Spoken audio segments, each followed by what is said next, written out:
তো বন্ধুরা লবণ হলুদ মাখিয়ে রেখেছি, একদম টাটকা রুই মাছটা ছিল। তো সেই রুই মাছ থেকে 4 পিস নিয়ে নিয়েছি আর লবণ হলুদ ভালো করে মাখিয়ে রেখেছি।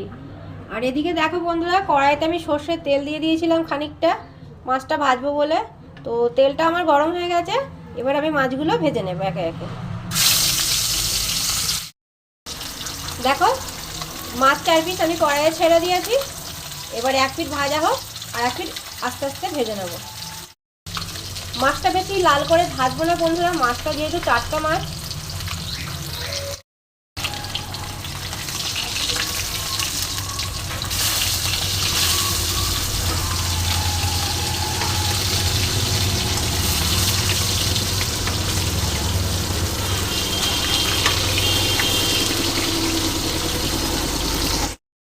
দেখো 1 পিস একটু হালকা ভেজে নিয়েছি আর 1 পিস উল্টে দিয়েছি। বন্ধুরা আমার মাছটা হালকা করে 2 পিসই ভাজা হয়ে গেছে। মাছটা আমি এবার দেখো তুলে নিচ্ছি। দেখো মাছটা প্লেটে তুলে নিয়েছি। কড়াইতে মাছ ভাজার যে তেলটা রয়েছে সর্ষের তেলই দিয়েছিলাম। তো এই তেলের মধ্যে কিন্তু রান্নাটা আমি করব। এবার দেখো আমি মিষ্টি কুমড়ো কেটে নিয়েছি, কেটে ভালো করে ধুয়ে রেখেছি। আর এই তেলের মধ্যে আমি এবার দেব 5 ফোড়ন আর শুকনো লঙ্কা। তো বন্ধুরা দেখো 5 ফোড়ন শুকনো লঙ্কার খুব সুন্দর গন্ধ বেরিয়েছে। এবার আমি দেব বেশ খানিকটা পেঁয়াজ কুচি। পেঁয়াজটা আমি একটু মোটামুটি ভেজে নেব। তো দেখো বন্ধুরা পেঁয়াজটা হালকা করে ভেজে নেব।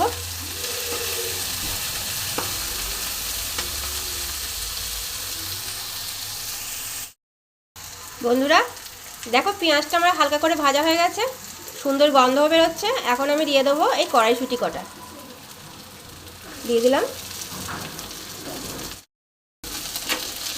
পেঁয়াজের সাথে কড়াইশুঁটিটা একটু ভেজে নেবো হালকা করে।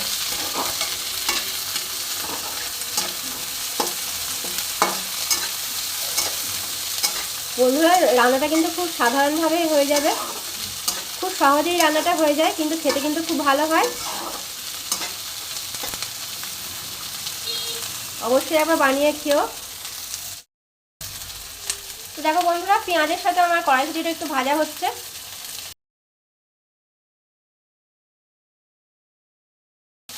ভাজা হলে আমি মিষ্টি কুমড়োটা এর মধ্যে দিয়ে দেবো।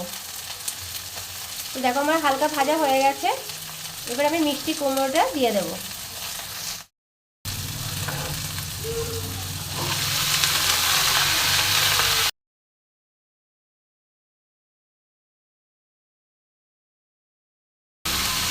তো দেওয়া হয়ে গেছে আমার মিষ্টি কুমড়োটা।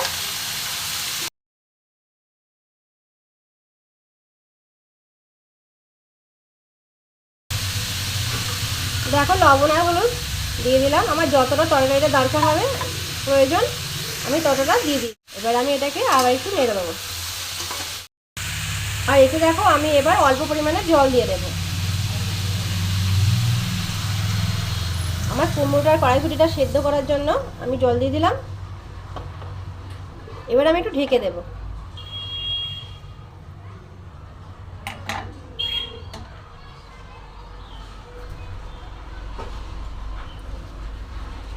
দেখো আমি ঢেকে দিচ্ছি,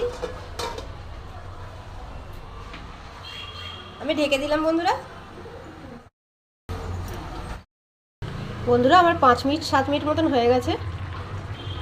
দেখো কুমড়োটা অনেকটা সেদ্ধ হয়ে এসেছে।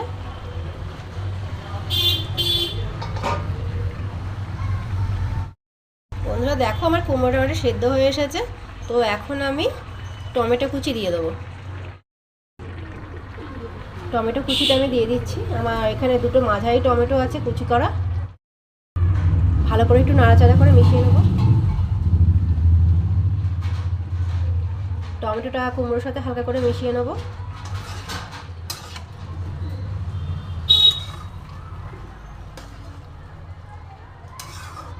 তোমাদের যদি 5 ফোড়নের সমস্যা হয়, মুখে লাগলে খারাপ লাগে, তো তোমরা যখন তেলের মধ্যে ফ্রাই করবে বন্ধুরা, তখন ফ্রাই হয়ে গেলে 5 ফোড়নটা ভাজার গন্ধটা তেলের সঙ্গে মিশে গেলে 5 ফোড়নগুলো তোমরা ভাজা 5 ফোড়নটা তুলে ফেলে দিতে পারো। স্বাদ একই থাকবে। দেখো আমি কিন্তু এই তরকারির মধ্যে মাছটা দিয়ে দিলাম, টমেটোটা দেওয়ার পরে আমি ভাজা মাছটা দিয়ে দিলাম। এবার আমি আবার ঢেকে দেব। কুমড়োটা আমার অনেকটাই সেদ্ধ হয়ে গেছে, আমার যেহেতু ছোট ছোট করে কাটা ছিল। এবার দেখো আমি 1 চামচ চিনি দিয়ে দিচ্ছি। চিনিটা দিলে কিন্তু খেতে একটু ভালো লাগে।